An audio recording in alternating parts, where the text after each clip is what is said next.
नमस्कार, good morning, जय जोहार, सुप्रभात। आप देख रहे हैं आईबीसी 24। सुबह के 7 बज रहे हैं। वक्त हो गया है 7 की बड़ी बात का। देश और दुनिया में क्या है खास, मध्य प्रदेश छत्तीसगढ़ की हर खबर का पूरा अपडेट आप तक पहुंचाएंगे। सबसे पहले देखते हैं सुबह 7 बजे की हेडलाइंस। रायपुर के सिलतरा स्थित फैक्ट्री में हादसा, प्लांट का क्रेन टूटकर गिरने से 2 मजदूरों की मौत। परिजनों ने की प्रबंधन पर कड़ी कार्रवाई की मांग।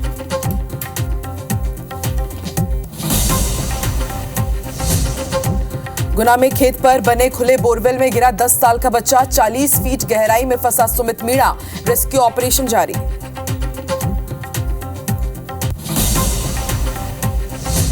पूर्व मंत्री कवासी लखमा के ठिकानों पर ईडी की रेड। जांच एजेंसी को मिले दस्तावेज। आज सुबह 8 बजे प्रेस कॉन्फ्रेंस करेंगे लखमा।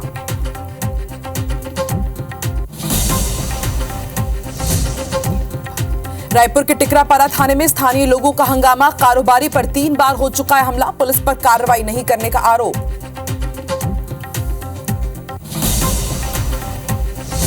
खरगोन में लव जिहाद, पहचान छिपाकर आरोपी ने की हिंदू युवती से दोस्ती। रेप और अश्लील वीडियो बनाने का आरोप। जांच में जुटी पुलिस।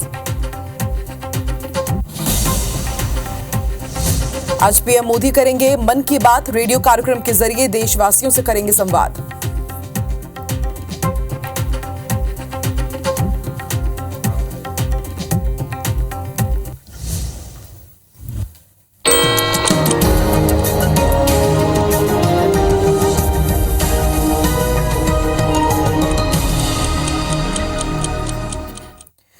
साथ की बड़ी बात की शुरुआत इस वक्त की बेहद बड़ी खबर के साथ। दक्षिण कोरिया के मुआन शहर में एक विमान क्रैश हुआ है।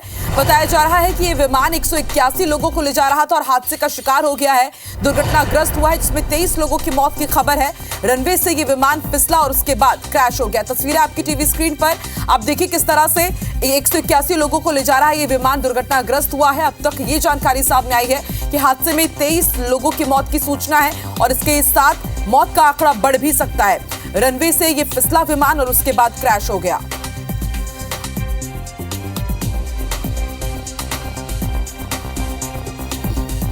तो ये तस्वीरें आपको दिखा रहे हैं दक्षिण कोरिया के मुआन शहर की, जहां पर एक विमान क्रैश हो गया। इससे पहले आपको याद होगा कि अजरबैजान में भी इसी तरह एक विमान क्रैश हुआ था। हालांकि उसमें यह कहा गया कि रूस की तरफ से जो हवाई फायर किए जा रहे थे उसका वो शिकार हुआ।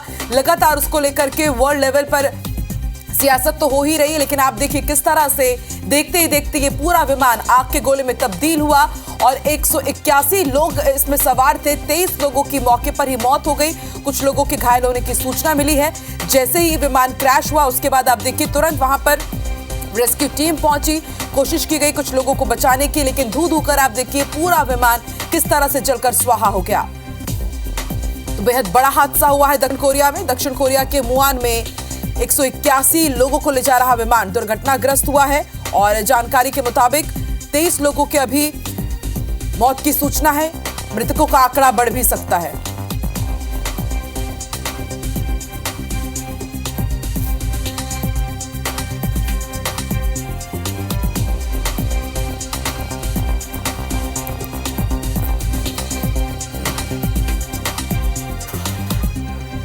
तो हादसे में 23 लोगों की मौत की सूचना है। लगातार ये खबर अपडेट हो रही है। हर एक अपडेट आप तक पहुंचाते रहेंगे। आप देखिए किस तरह से तुरंत एयरपोर्ट का जो भी रेस्क्यू फोर्स है ये यहां पर पहुंचा और कोशिश की गई कि जल्द से जल्द आग पर काबू पाया जा सके। आप देखिए रनवे पर फिसला और उसके बाद तुरंत क्रैश हो गया। देखते ही देखते आग के गोले में तब्दील हो गया ये पूरा विमान। तस्वीरें आपकी टीवी स्क्रीन पर। ये उड़ान भी नहीं भर पाया और देखते ही देखते आप देखिए किस तरह से पहले पीछे धुआं निकला और देखते ही देखते तुरंत यह आग के गोले में तब्दील हो गया। एक जोरदार ब्लास्ट हुआ और पूरे प्लेन के पर खच्चे उड़ गए। दक्षिण कोरिया में बेहद बड़ा हादसा। 181 लोगों को लेकर जा रहा था यह विमान जो हादसे का शिकार हो गया। तो हादसे में 23 लोगों की मौत की सूचना है। अभी तक ये जानकारी स्पष्ट नहीं हो पाई है कि आखिर ये विमान कहां से कहां जा रहा था, लेकिन रनवे से फिसलकर यह विमान क्रैश हो गया।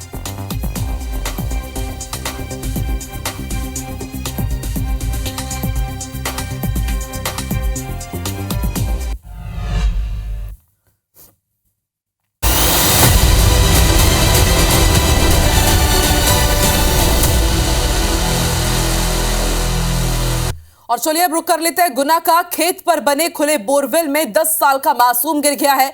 40 फीट की गहराई में फंसा हुआ है सुमित। रेस्क्यू टीम ने 45 फीट गड्ढा खोद दिया है और अब एनडीआरएफ की टीम टनल हाथ से खोद रही है। पतंग उड़ाने के दौरान अचानक सुमित बोरवेल में गिर गया।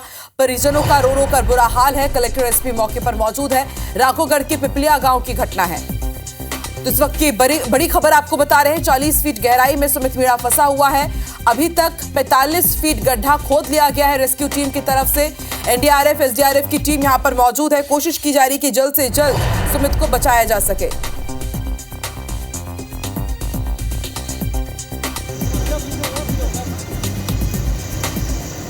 हमें जानकारी नहीं वो कब चले गए वहाँ से। पतंग उड़ा तो वहाँ जाकर देखे वो हमारी छोरी ने एक ने तो वहाँ जाकर पतंग मिल गई।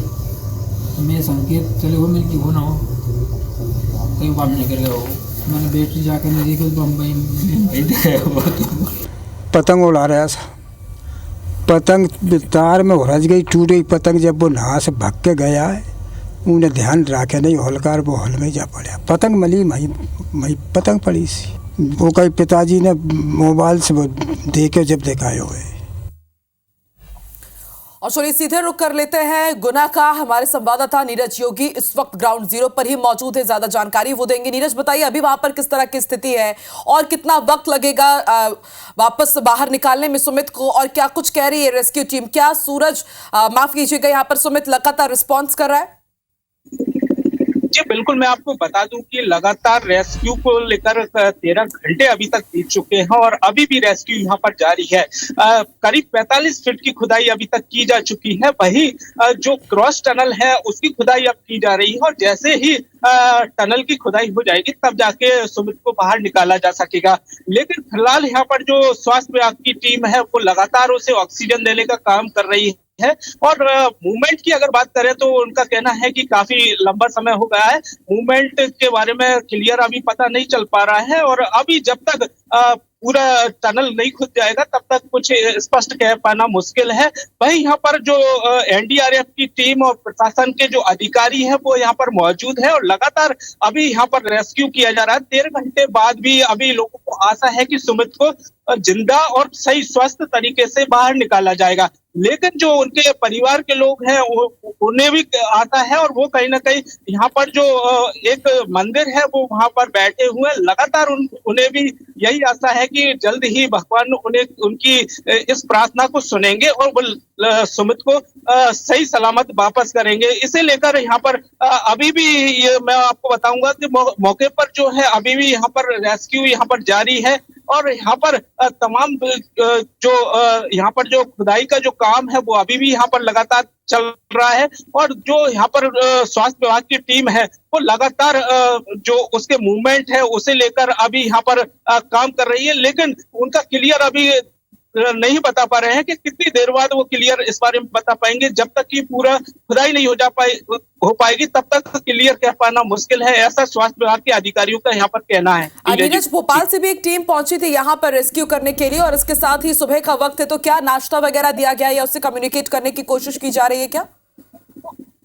जी बिल्कुल, एनडीआरएफ की टीम जो है गुना पहुंची थी और लगातार यहाँ पर वो अपना काम कर रही है। सुबह से ही करीब 13 घंटे यहाँ पर बीत चुके हैं, खुदाई की जा रही है और जो भी यहाँ पर पर्याप्त व्यवस्था वो यहाँ पर की गई। लेकिन फिलहाल ये देखा जा रहा है कि टीम अपना काम कर रही है, लेकिन अभी उसका कोई भी मूवमेंट या फिर जब तक कि उसे बाहर नहीं निकाला जाएगा तब तक कुछ स्पष्ट कह पाना मुश्किल है। प्रशासनिक अधिकारियों का भी यही कहना है और स्वास्थ्य विभाग के अधिकारी और एनडीआरएफ का सभी का यही कहना है कि बस टनल की जो क्रॉस जो खुदाई की जा रही है कुछ ही देर का वक्त इसमें लग रहा है। लगभग 30 मिनट बाद ही ये तस्वीर उजागर हो जाएगी कि सुमित किस हाल में है और ये ताजा तस्वीरें हम IBC 24 पर तत्काल आप तक पहुंचाएंगे। फिलहाल यहाँ पर अभी 30 मिनट का वक्त यहाँ पर बताया जा रहा है, जैसा कि हमने उनसे बात की है।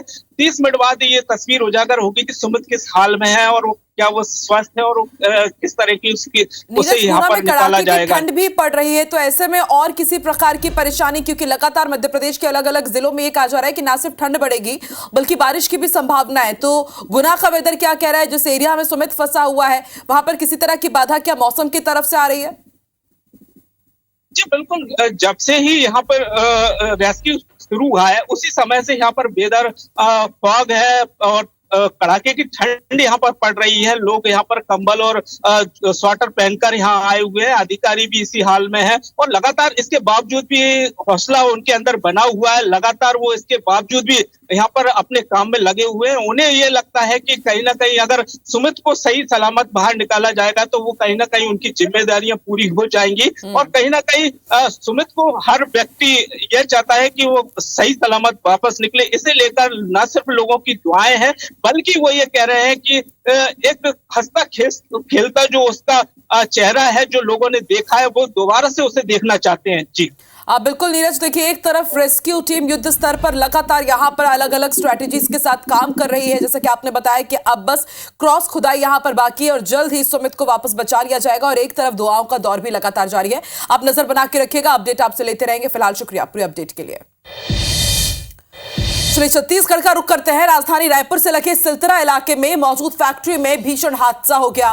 फैक्ट्री में ऊंचाई से अचानक क्रेन गिर गई और हादसे में 2 क्रेन ऑपरेटर्स की मौत हो गई। परिजनों का आरोप है कि प्रबंधन ने उन्हें हादसे की खबर ही नहीं दी, बल्कि साथ ही कर्मचारियों की तरफ से उन्हें घटना की जानकारी मिली। सीएसपी अमन झा के मुताबिक हादसा किस वजह से हुआ है ये जांच के बाद पता लगेगा। फिलहाल पुलिस ने फैक्ट्री प्रबंधन के खिलाफ मामला दर्ज कर जांच शुरू कर दी है। तो तस्वीरें देखिए साफ बयां कर रही है किस तरह से हिंदुस्तान कॉइल्स लिमिटेड करके जो फैक्ट्री है सिलतरा में, यहां पर एक भीषण हादसा हुआ। 2 क्रेन ऑपरेटर्स की मौत हो गई है और इसके साथ ही जो मृतक हैं उनके परिजनों ने गंभीर आरोप लगाए हैं फैक्ट्री प्रबंधन पर कि उन्होंने इस हादसे की जानकारी उन तक पहुंचाई ही नहीं, बल्कि जो दूसरे कर्मचारी हैं उनके जरिए उन्हें पता चला कि यहां पर इतना बड़ा हादसा हुआ है, उन्होंने अपनों को खो दिया है। 2 क्रेन ऑपरेटर्स की मौत हो गई। बताया जा रहा है कि क्रेन काफी ऊंचाई से नीचे गिर गई। हिंदुस्तान कॉइल्स लिमिटेड की फैक्ट्री है। यहाँ पे जो एक क्रेन का एग्जैक्ट रीज़न तो अब एक्सपर्ट्स ही बता पाएंगे, लेकिन वो क्रेन और लैडल कोलैप्स हो गया है, तो काफ़ी वज़नी चीज़ें नीचे गिरी हैं और उसके कारण स्ट्रक्चर को भी काफ़ी डैमेज हुआ है। हादसे का एग्जैक्ट रीज़न तो थोड़ा समय बाद पता चलेगा, बट हमें लग रहा है कि 2 कैजुअल्टी तो कन्फर्म्ड है।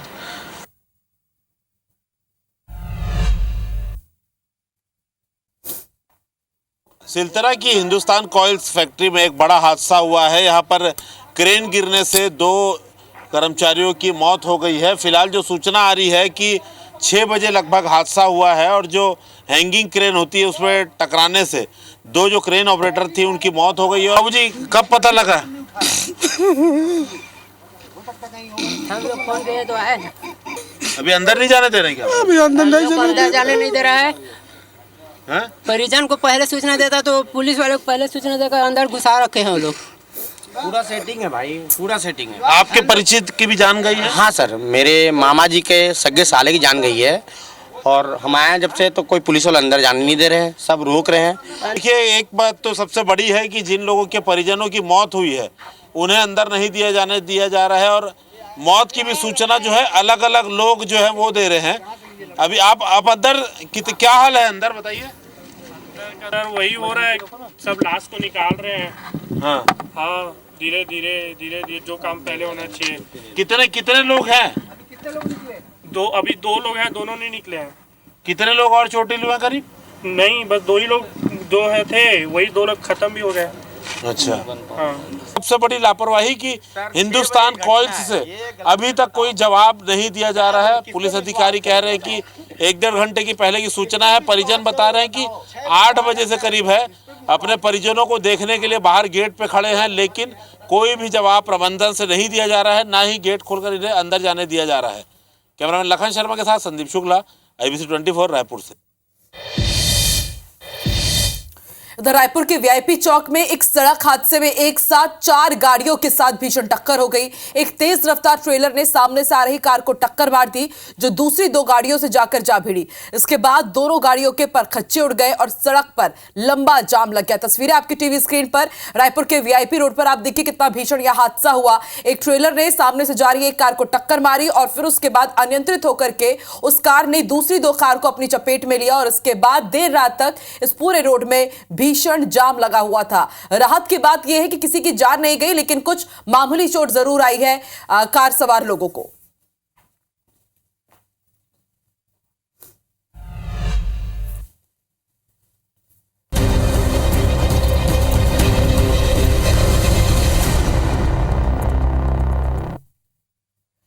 उधर रायपुर और सुकमा में ईडी की छापेमार कार्रवाई जारी थी और आपको बता दें शनिवार सुबह से देर रात तक ईडी ने यह कार्रवाई की। पूर्व मंत्री कवासी लखमा और उनके करीबियों के घर पर छापेमार कार्रवाई की गई। रायपुर में लखमा और 3 करीबियों के ठिकानों पर रेड हुई। करीबी सुशील ओझा के घर भी पहुंची थी ईडी की टीम। लखमा के करीबी सुशील ओझा के घर ईडी की टीम पहुंची। कई दस्तावेज खंगाले गए और न सिर्फ लखमा बल्कि उनके ओएसडी जयंत देवांगन के घर भी टीम पहुंची और जयंत देवांगन को पूछताछ के लिए ईडी की टीम अपने साथ ले गई है। आज सुकमा में लखमा के बेटे हरीश लखमा के घर भी ईडी की टीम पहुंची थी। सुकमा में नगर पालिका अध्यक्ष राजू साहू के घर भी दबिश दी गई है। आपको बता दें शराब घोटाले मामले से जुड़ी हुई ये पूरी पूछताछ ईडी की टीम कर रही है। तो रायपुर सुकमा में कल सुबह 6 बजे से ईडी का एक्शन जारी था और शनिवार देर रात तक ताबड़तोड़ कार्रवाई जारी रही। न सिर्फ कवासी लखमा जो कि पूर्व आबकारी मंत्री हैं, कांग्रेस कार्यकाल में आबकारी मंत्री पद का वो संभाल रहे थे, न सिर्फ कवासी लखमा बल्कि उनके बेटे सुकमा में हरीश लखमा के घर में भी वहां पर दबिश दी गई थी। राजू साहू जो कि नगर पालिका अध्यक्ष है उसके घर भी दबिश दी गई और रायपुर में कवासी लखमा के करीबी पूर्व ओएसडी रहे जयंत देवांगन के घर भी ईडी की टीम ने दबिश दी है। जानकारी यह है कि जयंत देवांगन को ईडी की टीम अपने साथ ले गई है।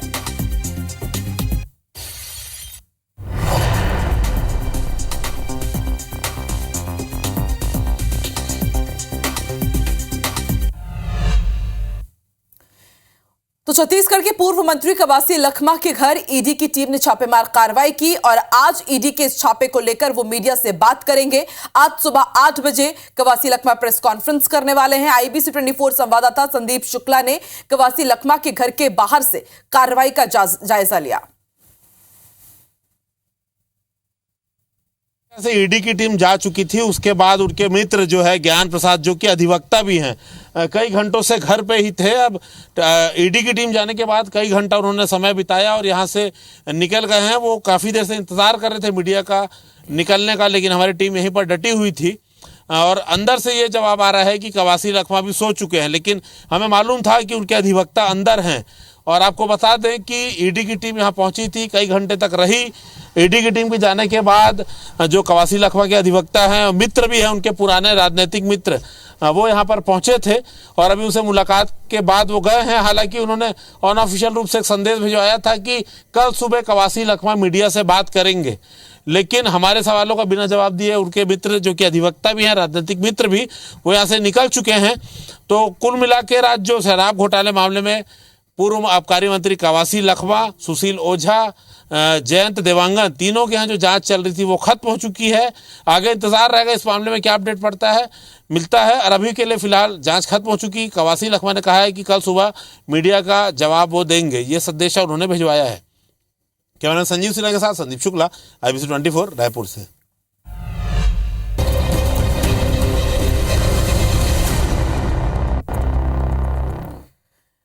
तो भोपाल में भ्रष्टाचार की धन कुबेर सौरभ शर्मा की मुश्किलें और बढ़ती जा रही है। लुकआउट नोटिस जारी होने और ईडी के उसके हर ठिकाने पर दबिश देने से मामला और बड़ा हो गया है। खुद सौरभ शर्मा की मां IBC 24 के सामने आई और कई बड़े खुलासे किए। देखिए रिपोर्ट।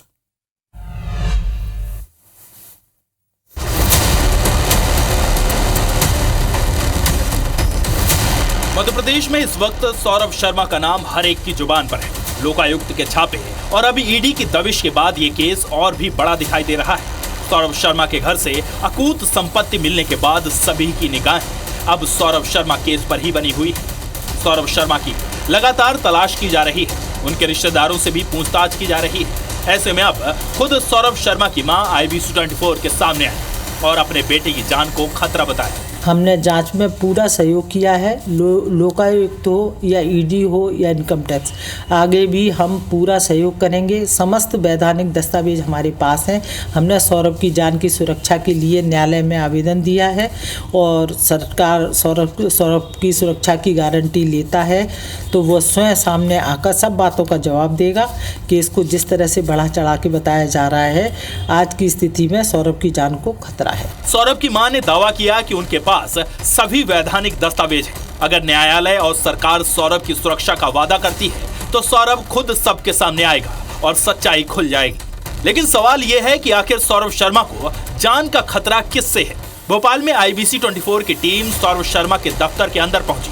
दफ्तर के अंदर से चौंकाने वाला नजारा सामने आया। दस्तावेज, कंप्यूटर, लैपटॉप और नोट गिनने की मशीनें मिली है। अब एक राज आपको यहाँ पर हम दिखाने जा रहे हैं कि सौरभ शर्मा और उनकी पत्नी दिव्या शर्मा का एक वीडियो वायरल हो रहा था। वो वीडियो दुबई नहीं बल्कि सौरभ के घर का था। देखिए ठीक पीछे ये वही दीवार नजर आ रही है जो उस वीडियो में भी नजर आ रही थी, जिसमें सौरभ शर्मा अपनी पत्नी दिव्या शर्मा और अपने रिश्तेदारों के साथ डांस करते हुए नजर आ रहा था। फिलहाल इस पूरे मामले में अब एक बात ये साफ हो गई है कि सौरभ का दुबई का वो वीडियो नहीं बल्कि उसके घर में ही बना हुआ ये वीडियो था। कानून की गिरफ्त से दूर आरटीओ के पूर्व आरक्षक सौरभ शर्मा को लोकायुक्त ने दूसरा समन जारी किया है, जिसमें उसकी पत्नी दिव्या, मां उमा शर्मा, दोस्त चेतन गौर और शरद जायसवाल को भी दूसरा समन भेजा गया है। 23 दिसंबर को नोटिस देकर लोकायुक्त ने पांचों को बुलाया था, लेकिन जवाब नहीं देने पर एक और समन भेजा गया है। इस समन का भी जवाब नहीं देने पर अब वारंट जारी किया जाएगा। सौरभ के घर से करोड़ों कैश और कई संपत्तियों के दस्तावेज मिले। सौरभ के दोस्त चेतन की कार से 52 किलो सोना और कई करोड़ कैश मिला। सवाल उठे कि ये दौलत का भंडार आया कहां से। इधर सौरभ की मां का कहना है कि हम लोकायुक्त की टीम हो या फिर ईडी, हर एजेंसी का सहयोग कर रहे हैं, बस मुश्किल है तो जान के खतरे की। ऐसे में सवाल उठते हैं कि सौरभ के सिर पर किसी बड़ी ताकत का हाथ तो नहीं। सौरभ के पास से मिली संपत्ति सौरभ की ही है या फिर वो सिर्फ एक मोहरा है। अगर ऐसा है तो ये खेल और भी गहरा और बड़ा होता जा रहा है, जिसकी खाक छानने के लिए ईडी की टीम दिन रात एक कर रही है। हरप्रीत कौर रीत, IBC 24 भोपाल। आगे बढ़ते हैं, बड़ी खबर आपको बता दें, आज प्रधानमंत्री नरेंद्र मोदी मन की बात करेंगे, देशवासियों से संवाद करेंगे, अलग अलग विषयों पर, मुद्दों पर देशवासियों से चर्चा करेंगे। तो आज प्रधानमंत्री नरेंद्र मोदी मन की बात करेंगे, देशवासियों को संबोधित करेंगे, विभिन्न विषयों पर देशवासियों से संवाद होगा उनका।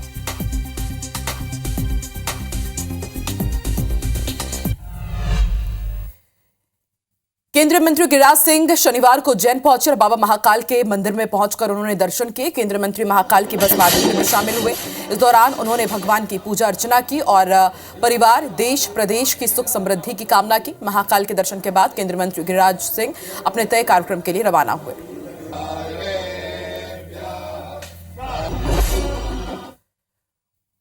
साथ की बड़ी बात में फिलहाल इतना ही। आगे देखिए हमर बानी हमर गुड़ श्रवण तंबोली के साथ। नमस्कार।